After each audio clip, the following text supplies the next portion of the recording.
புனிவன் உங்ககிட்ட இருந்து தொடங்கலாம்னு நினைக்கிறேன். ஏற்கனவே பல வாக்குறுதிகளை தாவேக்கா கொடுத்துருக்காங்க.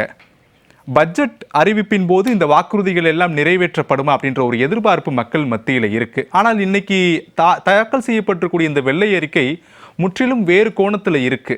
நிதிநிலை மிக மோசமாக இருக்குது. இன்னும் சொல்லப்போனால் இந்தியாவிலேயே தமிழ்நாடு தான் ரொம்ப மோசமாக இருக்குது அப்படின்னு இருக்காங்க.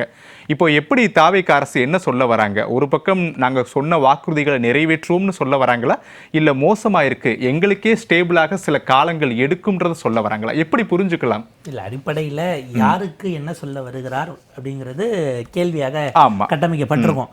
நம்ம அடிப்படையில் பார்த்தோம்னா முதல்ல மக்களுக்கு ஒரு சொல்லக்கூடிய செய்தியாக இருக்கிறது. பதவி ஏற்றதுமே என்ன நான் ஒன்றும் தேவதூதன் இல்லைன்னு சொன்னார் இல்லையா, உடனடியாக மாற்றம் என்பது செய்வதற்கு வாய்ப்பில்லை, நேரம் எடுக்கும்ங்கிறதுக்கான அதை வெளிப்படையாக சொன்னதுங்கிறது ஒரு வகையில் சரியானது தான். ஆனால் அந்த கஜானாவை உள்ள தொடச்சி வச்சிருக்காங்க அப்படின்னு அவர் சொல்றது எப்படி விஷுவலைஸ் பண்ணப்படும்னா, அந்த மங்காத்தா படத்தில் கடைசியில் ஒரு ட்ராலியில் ஒரு பக்கம் அஜித்தும் அர்ஜுனும் பெட்டியில் வச்சு தள்ளிட்டு வருவாங்களே, அந்த மாதிரி தமிழ்நாட்டு கஜானாவை உள்ள தூக்கி போட்டு மொத்தமாக கட்டியா கொண்டு போயிட்டாங்க என்பதை போன்ற ஒரு டோனும் வந்துடக்கூடாதுங்கிறதில் நம்ம இங்கே கவனத்தோட பதிவு பண்ண வேண்டியிருக்கு.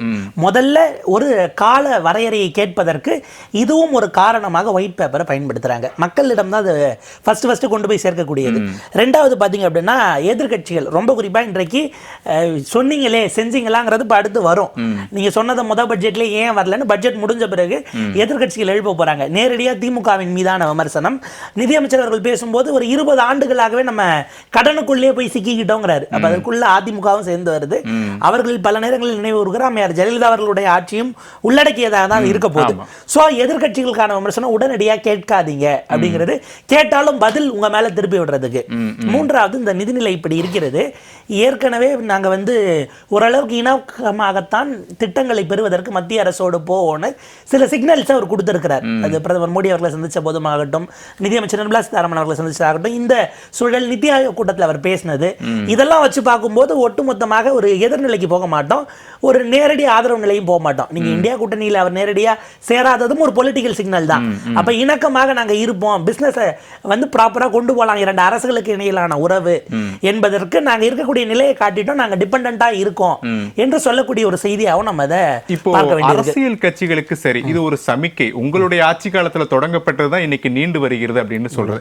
ஆனா மக்கள்கிட்ட அப்படி சொல்ல முடியாதுல்ல. இதற்கெல்லாம் மாற்று அரசியல் தானே விஜய் சொல்லி உள்ளவே வந்தார். வந்ததற்கு பிறகும் கடந்த ஆட்சி காலங்கள்ல நிதி பற்றாக்குறை, அதனால எங்களால செய்ய முடியல அப்படின்ற ஒரு வாதத்தை மக்கள் ஏற்க மாட்டாங்களா? அடிப்படையிலே முதல்ல எப்படி நிவர்த்தி செய்வாங்க? எனக்கு இப்போ ஒரு கேள்வி வருது. வேட்பாளர் யாருன்னு தெரியாம பல இடத்துல வாக்கு போட்டவங்க மேனிஃபெஸ்டோ படிச்சுட்டு தான் ஓட்டு போட்டுருக்காங்க, நீங்க இப்ப நினைக்கிறீங்களா? அவரா பேசிய அது தாய்மாமன் சீராகட்டும், இல்ல தாலிக்கு திருமணத்துக்கு பட்டுச்சலை கொடுக்கக்கூடியது, இந்த மாதிரியான சில திட்டங்கள் ஜனரஞ்சகமா போய் சேர்ந்தது இருக்கும். நான் வந்த அடுத்த நிமிஷமே பெண்களுக்கு தமிழ்நாடு முழுக்க இலவச பயணத்தில் கையெழுத்து போடணும்னு அவர் பேசியது போய் சேர்ந்திருக்கும். அந்த கேள்வி வரும். ஆனா இப்பதானே வந்திருக்காருங்கிறதையும் ஆட்டோமேட்டிக்கா அவங்க அந்த ஸ்பேஸ் அவருக்கு கொடுப்பாங்கன்னு நான் பார்க்குறேன். மற்றவர்களுக்கு இருந்த எல்லாரும் அரசியல் கட்சி தலைவர்கள், முதலமைச்சர்கள் இருந்த ஆட்சிகளை விடவும் இவருக்கு அந்த ஸ்பேஸ் கூடுதலாக கிடைக்கும்ங்கிறது என்னுடைய மதிப்பீடு. நான் இப்போ வேற ஒரு விஷயம் கேட்குறேன், அதில் இது பல பேருக்கும் தெரியாத செய்தியாக இருக்கும். தாவேக்கா ஆட்சிக்கு வந்தால் நாங்கள் வழக்கமாக எத்தனை பட்ஜெட் போடுவாங்க, ஒரு நிதிநிலை அறிக்கை இருக்கும். அது போக இப்போ திமுக வந்த பிறகு வேளாண்மைக்குன்னு 2ஆக கொண்டு வந்தாங்க. தாவேக்கா தேர்தல் வாக்குறுதியில் நாங்கள் 5 சிறப்பு பட்ஜெட் போடுவோம்னு சொல்லியிருக்காங்க. இது யாருக்காச்சும் ஒருவேளை தெரிஞ்சவங்க இருக்கலாம், தெரியாதவங்களுக்கு நான் சொல்றேன். உங்களுடைய தேர்தல் அறிக்கையில் பக்கம் 89 சமூக நீதி நிதிநிலை அறிக்கைன்னு 1, சமமான வட்டார வளர்ச்சி நிதிநிலை அறிக்கைன்னு 2, தமிழ்நாடு கலாச்சாரம் மற்றும் பண்பாட்டு நிதிநிலை அறிக்கைன்னு 3, கல்வி மற்றும் மருத்துவ சமவாய்ப்பு நிதிநிலை அறிக்கை 4, சூழலியல் நிதிநிலை அறிக்கைன்னு 5. இது இல்லாமல் வேளாண்ங்கிறது இப்ப இருக்கிறது தொடரும்னா அப்ப இந்த ஆண்டு 6 பட்ஜெட் அவங்க அறிவிச்சதே பலருக்கும் போய் சேர்ந்திருக்காது. எனக்கு என்னமோ இந்த நிதிநிலை அறிக்கை இப்ப இருக்கக்கூடிய சூழலை காட்டுவதை பார்த்தால் இப்போதைக்கு இதற்கான வாய்ப்பு இல்லை, நேரம் எடுக்கும், அவங்க இதை தள்ளி போட தான் போறாங்க. இப்ப அவங்க சொன்னதை உடனடியாக இல்லை என்பதற்கான ஒரு விஷயம் அதுக்குள்ள. இதுல இன்னொன்னு, இது எதையுமே உங்க புதுசா சொல்லல. 2026 பிப்ரவரி மாதம் இடைக்கால பட்ஜெட் வருது. பட்ஜெட்டுக்கு முன்பாக எக்கனாமிக் சர்வே பதிவு பண்றாங்க தமிழ்நாடு அரசு. இவரும் சொல்றாரு, சிஏஜி சொல்லியிருக்காங்க, ஆர்பிஐக்கு கொடுத்தது தானே இருக்கு. என்னன்னா ஒரு விஷயத்தின் ஒரே டேட்டா தான். திமுக அரசு ஆட்சியை முடிச்சு போகும்போது அவங்களுக்கு சாதகமான விஷயங்கள் growth rate, per capita ஜிடிஎஸ்பி, மாவட்டங்களுக்கான growth proportion, அதாவது தமிழ்நாட்டில் 6 மாவட்டங்களை தவிர 32 மாவட்டத்துக்கும் ஏதோ ஒரு சிப்காட்டும் அந்த மாதிரியான தொழில் நிறுவனங்கள் இருக்குன்னு அவங்க ஒரு சைடு சொல்லிட்டாங்க. அவங்களுக்கு சாதகமாக இல்லாத வச்சிருந்த டேட்டாவெல்லாம் தொகுத்து இப்ப இவங்க ரிலீஸ் பண்ணியிருக்காங்க. பார்வை ஒன்றுதான், ரெண்டு பேரும் வெவ்வேறு விதமான கோணத்தை சொல்லியிருக்காங்க. மறைந்த கேப்டன் விஜயகாந்த் சொல்வார் இல்லையா, ஒரு பக்கத்தை தானே காட்டியிருக்கிறீங்க, இன்னொரு பக்கத்தையும் காட்டுங்கன்னு. அப்படியாகத்தான் நாம் இதை மதிப்பிட வேண்டியது. திரு புன்னைவளவன், இன்று நிதியமைச்சருடைய ஒரு முக்கியமான இன்னொரு ஸ்டேட்மெண்ட், போக்குவரத்து துறை 70,000 கோடிக்கு மேல கடன்ல இருக்கு, 70 ரூபாய் செலவு பண்ணோம்னா 20 ரூபாய் தான் நமக்கு லாபமே கிடைக்குது ஒரு கிலோமீட்டருக்கு ஒரு பேருந்துக்கு அப்படின்றாங்க. ஆனா தாவேகாவுடைய வாக்குறுதிகளில் தமிழ்நாடு ஃபுல்லாம் இலவச பேருந்து, 2,500 ரூபாய் பெண்களுக்கு நாங்க கொடுப்போம், சிலிண்டருக்கு மானியம், இப்படி பல வாக்குறுதிகள் கொடுத்திருக்காங்க. இது எல்லாத்துக்குமே 1 லட்சம் கோடிக்கு மேல நிதி தேவைப்படும்னு தேர்தல் காலத்திலேயே நம்ம எல்லாம் பேசியிருக்கோம். இப்ப ஆல்ரெடி நிதி சுமை கழுத்தை நெருக்கிது தமிழக அரசுக்கு அப்படின்ற ஸ்டேட்மெண்ட் அரசுடைய ஸ்டேட்மெண்ட். செயல்படுத்த முடியும், 6 மாசம் காலம் கொடுத்தா கூட அந்த 6 மாசம் இதுக்கு போதுமா அப்படின்ற ஒரு இன்னொரு கேள்வியும் எழுதுல. இப்போ என்னன்னா, மாண்புமிகு நிதியமைச்சர் சொன்னதும் சரி, இந்த லீக்கேஜஸ் எல்லாம் நாங்கள் சரி பண்ண போகிறோம்னா அவங்க ஒரு 4 விஷயங்களை குறிப்பிடுறாங்க. இதில் அவங்க தொட வேண்டிய மிக முக்கியமான பாயிண்ட்டு, அவங்களுக்கு 2 விதமான விஷயங்கள் இருக்குது. ஒன்று, இங்கே அவங்களால முடிஞ்ச லீக்கேஜஸை சரி பண்ணுறது. அதை விட முக்கியம், இந்த லீக்கேஜ்னு அவர் மீன் பண்ணுறது உள்ளே வர வேண்டிய பணம் வராமல் வெளியில் போச்சுன்னு. கடந்த காலத்தில் டாஸ்மாக் தொடர்பாக இதே வார்த்தை லீக்கேஜுங்கிற வார்த்தையை திங்க் பிடிஆர் அவர்கள் பயன்படுத்தி தான் நினைவு இருக்கு.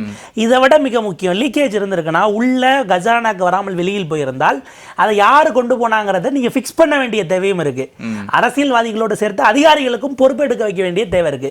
நான் ஃபிக்ஸிங்னு மீன் பண்றது ஒரு ஆளை பிடிச்சி அவர் மேல தள்ளுறது இல்ல, எடுத்தவர்களின் மீது நீங்க பொறுப்பை கொண்டு வந்து மக்கள் முன்னிலையில் அம்பலப்படுத்துவது. இதை தாண்டி மத்திய அரசோடு நீங்கள் புரிய வேண்டிய சமர். ஏன்னா இன்னைக்கு நிதியமைச்சரே சொல்றாரு, நமக்கு மத்திய அரசை சார்ந்து 2 விதமா நமக்கு டிபெண்டன்ஸ் இருக்கு. 10வது நிதிக்குழு பரிந்துரை செய்தது 6.64 இருந்து 15வது நிதிக்குழு 4.07 வருது. அப்படி வரும்போது மத்திய வரி பகிர்வுல மாநிலங்களுக்கான அவங்களுடைய குரலே கேட்பதற்கான வழி இல்லைன்னு நிதியமைச்சர் சொல்லுகிறார். நம்ம சொல்றோம் இங்க இருக்கிறதுல 63 ரூபாய் இங்க செலுத்துறோம் அப்படின்னும் போது நம்ம கொடுக்குற 1 ரூபாயில 29 பைசா தான் திரும்ப வருதுங்கிற சூழல் அங்க இருக்கு. அது மத்திய அரசு கொடுத்த தரவுகளாக இருக்கிறது. நம்ம அவங்களுக்கு கொடுக்கக்கூடிய ஷேர்ல அதே போல செஸ் சர்சார்ஜ் எல்லாத்துக்கும் அதிகப்படுத்தி அவங்க இது போக பெட்ரோல் டீசலின் ஜிஎஸ்டிக்குள்ள கொண்டு வாங்கங்கிறாங்க. அவங்க அந்த அளவுக்கு அதுல திட்டங்கள் வச்சிருக்காங்கிறத பார்க்க முடியுது. நம்முடைய மாண்புமிகு முதலமைச்சர் அவர்கள் இந்த தேர்தலுக்கு அவர்கள் விட்ட வாக்குறுதியில ஒரு 5 முக்கியமான விஷயங்களை சொல்லி இருக்கிறார். இந்த 5ஐயும் அவர் இந்த சட்டமன்ற கூட்டத்தொடரிலேயே செஞ்சாதான், ஏன்னா இந்த நீங்க கேட்ட கேள்விக்கான பதிலோடு சேர்ந்து வருகிறது. நீங்க மாநில அரசுல செஞ்சவங்க பொறுப்பேறுங்க, வெளியில போயிருந்த அந்த 145 ரூபாய் எடுத்து 100 ரூபாய் செய்யறோம் அப்படிங்கிறீங்க இல்லையா, இதுல அவர் தேர்தலில் பிரச்சாரத்தில் குறிப்பிட்ட அந்த 30 ரூபாய் திமுகவுக்கு போறதுங்கிறது கணக்கு சேர்த்தா சேர்க்காமலாம், அதை சேர்த்தா அது நம்ம அது அந்த கணக்கு அவர் எங்க கொடுக்க போறாருன்னு ஒரு கேள்வி இருக்கு அரசாங்கத்துக்கு. அது எதுல இருந்து எடுக்கிறாங்க அப்படிங்கிறது. இப்ப முதலமைச்சர் பேசியிருந்ததுல ஒரு 5 விஷயங்கள் நான் குறிப்பிட்டேன் இல்லையா, அவருடைய அந்த இதுல அவங்க தேர்தல் அறிக்கையில் 2வது இதை இருக்கக்கூடியது தமிழ்நாட்டுக்கு சரியான பங்கு கோரி சட்டமன்றத்தில் தீர்மானம் கூட்டத்தொடர் கூறப்போகுது. 1. 2வது, சிறப்பான ஒரு சட்ட போராட்டத்துக்கு ஒரு குழுவை அமைத்து உச்சநீதிமன்றம் போய் தமிழ்நாட்டினுடைய நிதி பங்கீட்டை பெற்று வருவோம். 2. 3வது, மத்திய அரசு குறித்த ஒன்றிய அரசினுடைய பாராமுகம்னு திமுக சொல்லலாம் அப்படின்னு சார் பதிவிட்டாங்க. இவங்களுடைய தேர்தல் அறிக்கையில் தமிழ்நாட்டிற்கான நிதியில் ஒன்றிய அரசின் அநீதியை அறிக்கையாக நாங்கள் வெளியிடுவோம், கவர்மெண்டாகவே செய்வோம். அது அடுத்த கட்ட பாய்ச்சல். பட்ஜெட்டுக்கு பிறகு ஷேர்ஸ் வரலன்னா அதை ஆவணப்படுத்த வேண்டிய பொறுப்பு இருக்கு. ஏன்னா இந்த இடத்துல நீங்க கவர்மெண்ட் ஆஃப் தமிழ்நாடு அதை செய்யணுங்கிறத நானும் வலியுறுத்துறேன். அதை விட மிக முக்கியம், ஜிஎஸ்டி வருவாயில் 70% மாநிலங்களுக்கே கிடைப்பதற்கு முயற்சி எடுப்போம், வலியுறுத்துவோம். முறையான ஜிஎஸ்டி இழப்பீடுன்னு 2 முறை டெல்லி போயிட்டாரு முதலமைச்சர், பிரதமரை பார்த்திருக்கார், நிதியமைச்சர் சந்திச்சிருக்கார். நிதி ஆயோக் கூட்டத்திலும் இந்த விஷயங்களை அவர் பகிர்ந்து இருக்கலாம். ஆனால் இந்த விஷயத்தை அவருடைய அதிகாரப்பூர்வ பிரஸ் ரிலீஸ்ல இல்ல, அவங்களுடைய விஷயங்கள் குறித்து. பட் அதை அடுத்த கட்டத்துக்கு அவங்க செலுத்தணும், முன்னெடுக்கணும் அப்படிங்கிறது என்னுடைய எதிர்பார்ப்பாக இருக்கிறது. ஏன்னா நீங்க இப்ப நிதிநிலை அறிக்கை இப்படி இருக்கு அப்படின்னா, நீங்க மத்திய அரசுக்கு கொடுக்கறதுல இருந்து ரைட் ராயலான ஷேர் வராதது அப்படிங்கிறத என்ன பொசிஷன்ல என்ன இந்த அரசு எடுக்க போகுது என்பது மிக பிரதானமான கேள்வி. தாவேகா பணம் கொடுத்தார்கள் இல்லைங்கிற விஷயம் போச்சு. தாவேகாவினுடைய வேட்பாளர் சேலம் மேற்கினுடைய வேட்பாளரே அவங்க கட்சி கூட்டத்திலே பேசினாரு. சேலம் மேற்குல 2000 ரூபாய் கொடுத்ததுனால ஓமலூர் வரைக்கும் அந்த செய்தி வந்து எனக்கு ஓட்டு போடாம போயிட்டாங்க. அவர் தாவேகா கூட்டத்தில் பேசிய காணொலியே பொதுவெளியில் இருக்கிறது. நீதிமன்றம் பாராட்டியது என்பது வாக்காளர்களுக்கானது, ஆள் யாருன்னே தெரியாம ஓட்டு போட்டாங்கிறது. நீங்க வந்து தொகுதி பார்த்து எவ்வளவு இடங்களில் நிறுத்தப்பட்டதுங்கிறது அத்தனையும் பொதுவெளியில இருக்கு. அவர் திருச்சி கிழக்குக்கு போனதோ அல்லது திரு வெங்கட்ரமணன் அவர்களை கொண்டு போய் நீங்க மயிலாப்பூரில் செலுத்தினதோ ஸ்ரீரங்கத்துக்கு போனதோ உங்களுக்கு சவுத் தமிழ்நாட்டில் எடுத்துக்கிட்டா திமுக அதிமுக குறிப்பா நெல்லை நீங்க தென்காசிலாம் எடுத்தீங்கன்னா மற்ற கட்சியினர் எந்த சமூகத்தை எடுத்துக்கிறார்களோ அதே சமூகத்தை சேர்ந்தவர்கள் தான் வேட்பாளர்களா போட்டிருக்காங்க. நீங்க அந்த இடத்துல ஃபேக்சுவலி வேணா நீங்க சினிமாவில் வர கேள்வி மாதிரியே இப்போ இந்த மிக்ஸி சுத்துமா சுத்தாதா அந்த மாதிரி தான் செய்ய முடியுமா முடியாதா இருக்கக்கூடிய நிலைமையில உடனடியா இந்த பட்ஜெட்ல எதுவும் எதிர்பார்க்காதீங்கிறதுக்கு தான் அந்த ஒயிட் பேப்பர் அப்படிங்கறத நம்ம புரிஞ்சுக்கலாம். ஓகே, விக்ஸ் அப்படிங்கறத தான் சுத்தி வச்சிருக்காங்க. நம்ம அடிப்படையில் வைக்கக்கூடிய ஒரு கோரிக்கை, இந்த ஒயிட் பேப்பரை நீங்க ஆரம்பத்தில் தொடங்கும் போது வச்சிட்டீங்க, முடிச்சுட்டு போகும்போது ஒரு ஒயிட் பேப்பரை வச்சுட்டு போங்க. அது எந்த அரசாக இருந்தாலும் அதை நீங்க தெளிவுபடுத்தீங்கன்னா பிரச்சனை இல்லை. 5 ஆண்டுகள்ல என்ன செஞ்சோம் அப்படிங்கிறதுக்கான ஒரு ரிப்போர்ட் ஆகவும் இருக்கும். நீங்க அந்த நேரத்துல ரொம்ப இலகுவா உங்களுக்கு தேவையான டேட்டாஸை மட்டும் கூட நீங்க எடுத்து போட்டுட்டு போனா அது திரும்ப பேசு பொருள் ஆகும். அந்த இடத்துல பொறுப்பை நீங்க எடுக்கிறது அப்படிங்கிறது ஒரே ஒரு விஷயம் தான். நம்முடைய நிதியமைச்சர் திரும்ப திரும்ப திரும்ப வீட்டினுடைய உதாரணத்தை குறிப்பிட்டார். அது ஆக்சுவலா அடிப்படையில் தவறானது, டிசாஸ்டர் ஆகும். ஒரு வீட்டுக்கான நிதி நிர்வாகம் என்பது வேறு, ஒரு நிறுவனத்துக்கானது வேறு, நீங்க கிரவுட் ஃபண்டிங்ல லெவலுக்கு போனா வேறு, ஒரு அரசுக்கான நிதி நிர்வாகம் வேறு. அதை அப்படியே ஒப்பீட்டோடு வைப்பது என்பது சரியானது அல்ல. அதாவது இன்னைக்கு நிதியமைச்சரே சொல்லாத ஒரு விஷயத்தை ஐயா சொன்னார். 30% அவங்க கொண்டு போறாங்கன்னா 1 லட்சம் கோடி 5 வருஷத்துக்கு வீட்டுக்கு கொண்டு போயிருக்காங்கிறதுக்கு அர்த்தம். அதை நான் அப்படிதான் புரிஞ்சுக்கிறேன். அதாவது முதலமைச்சர் விஜய் அந்த ஸ்டேட்மெண்ட் சொல்வாராங்கிறதா கேள்வி. அவர் சொன்னாரே திமுக ஆட்சியில் இருக்கும்போது கட்டுப்படுத்த இயலாத முதலமைச்சர். இன்னைக்கு தனி மனித ஒழுக்கு, சமூக ஒழுக்கு சார்ந்தது, பெண்களுக்கு எதிரான குற்றம். அவர் தாவேகா தலைவரை சொன்ன குற்றச்சாட்டை முதலமைச்சரா சொல்லட்டும், அதுக்கு பிறகு பாத்துக்கலாம்.